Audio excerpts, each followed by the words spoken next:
बातमी उल्हासनगरमधून। उल्हासनगरमध्ये शिंदे सेनेचा महापौर बसण्याची शक्यता वर्तवण्यात येते। महत्त्वाची ब्रेकिंग न्यूज आपण पाहतोय। उल्हासनगर महानगरपालिका निवडणुकीत भाजप आणि शिंदे सेनेचे 37 नगरसेवक निवडून आलेत। त्याचप्रमाणे एक काँग्रेस, 2 वंचित आणि 1 अपक्ष असे हे नगरसेवक निवडून आलेत। उल्हासनगर महानगरपालिकेत एकूण 78 नगरसेवक आहेत। मात्र स्पष्ट बहुमत दोन्ही पक्षांना मिळू शकलेलं नाहीये।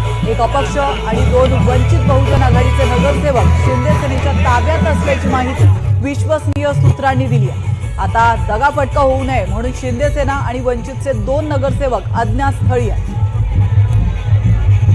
याविषयी अधिक माहिती देण्यासाठी आपले प्रतिनिधी अजय दुधाणे आपल्यासोबत जोडले गेलेत। अजय, आपण पाहतोय या ठिकाणी उल्हासनगरमध्ये शिंदे सेना आणि भाजपला सारखेच नगरसेवक निवडून आलेले आहेत, त्यामुळे बहुमत कोणाकडे नाहीये। मात्र महत्त्वाची अपडेट ते म्हणजे अपक्ष नगरसेवक आणि शिंदे सेनेचे नगरसेवक अज्ञातस्थळी आहेत। काय अपडेट मिळू शकली आहे का?